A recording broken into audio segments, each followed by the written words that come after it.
Assalamualaikum warahmatullahi wabarakatuh. Jumpa kembali dengan Ahmad Kadiman di Adkar Channel. Bila dibandingkan dengan makhluk lain, manusia diciptakan Allah dengan berbagai kelebihan. Manusia juga diciptakan dengan sebaik-baik bentuk. Karenanya wajar bila kemudian Allah memberi tanggung jawab yang lebih dibandingkan dengan makhluk lainnya. Di samping diperintahkan untuk beribadah kepadanya, manusia juga diberi amanat dan tugas keagamaan dan diberi tugas sebagai khalifah pengelola di muka bumi untuk mengemban tugas-tugas tersebut dengan sebaik-baiknya. Allah mengutus para rasul untuk menyampaikan ayat-ayat dan aturan-aturan ilahi.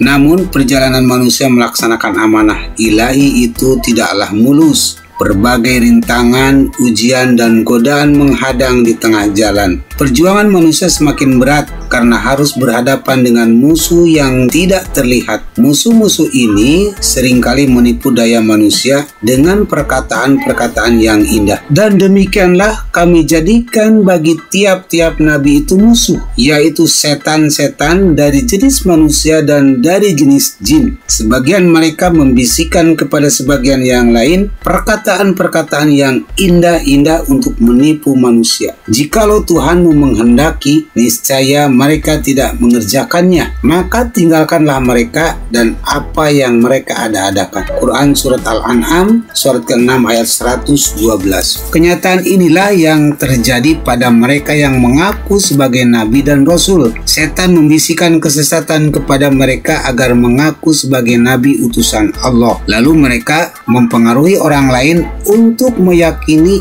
apa yang diyakininya. Ada banyak manusia yang tertipu oleh rayuan nabi palsu ini. Sesungguhnya mereka diperdaya oleh setan dan dibutakan mata hatinya sehingga tipuan di depan mata mereka tampak seolah-olah indah dan benar. Kemunculan para nabi palsu ini bukan hal yang mengejutkan bagi umat Muhammad SAW. Jauh sebelumnya beliau telah memberikan peringatan akan datangnya para dajjal pendusta, dajjalun kazzabun, yang mengaku sebagai Rasul Allah. Dalam sebuah hadis yang sahih, Rasulullah bersabda, tidak akan terjadi hari kiamat sebelum dimunculkan para dajjal sang pendusta yang jumlahnya hampir mendekati 30-an. Masing-masing mengaku bahwa dirinya adalah Rasul Allah. Hadis riwayat Muslim dari Abu Hurairah. Peringatan Rasulullah ini terbukti kebenarannya. Dari masa ke masa muncul nabi palsu.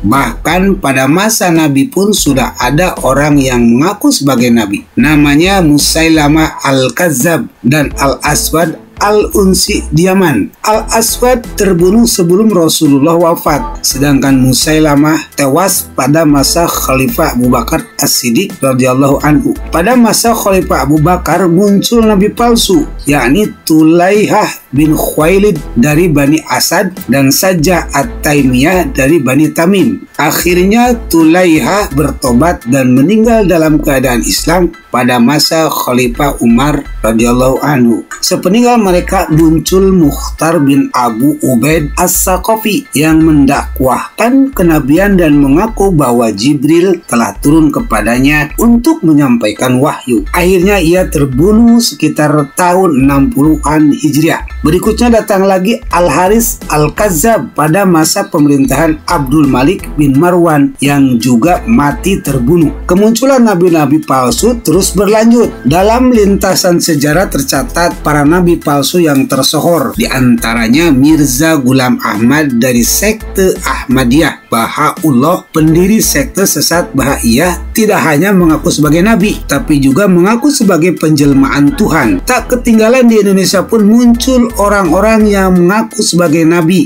Di antaranya yang paling masyhur adalah Lia Aminuddin dan Ahmad Musaddiq. Lia Aminuddin yang membentuk komunitas Eden mengaku telah mendapat wahyu sehingga berani mengirimkan maklumat-maklumat yang diklaim sebagai maklumat Jibril. Padahal kalau Kalau diteliti lebih dalam, inti ajarannya tidak lebih dari penjabaran filsafat perennial. Sedangkan Ahmad Musaddiq melalui komunitas Al-Qiyadah Al-Islamiyah mengaku sebagai nabi yang ditunggu-tunggu atau Al-Masih Al-Mau'ud yang menerima wahyu pada tanggal 23 Juli 2006. Ia pun mengubah dua kalimat syahadat menjadi asyhadu alla ilaha illallah wa anna al-masihu al-mau'ud rasulullah. Kemunculan nabi-nabi palsu ini banyak menyeret umat yang lemah iman. Mereka yang lapar dan haus akan nilai-nilai religius lebih menyukai jalan pintas ke surga. Ironisnya, kepada para nabi palsu itu mereka gantungkan sejuta harapan akan surga dan kedamaian. Padahal surga yang ditawarkan oleh nabi palsu itu adalah surga yang palsu pula.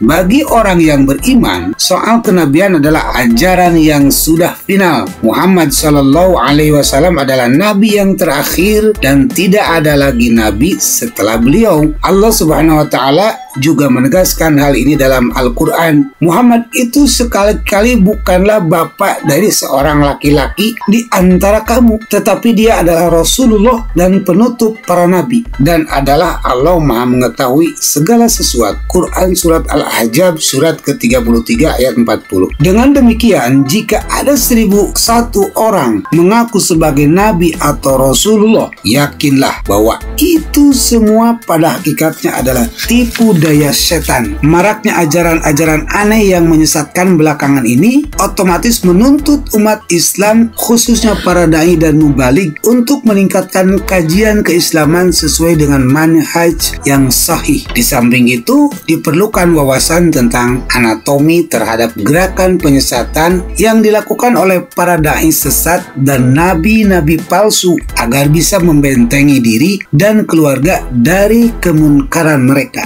Wallahu a'lam bishawab. Demikian materi hari ini, mudah-mudahan bermanfaat. Assalamualaikum warahmatullahi wabarakatuh.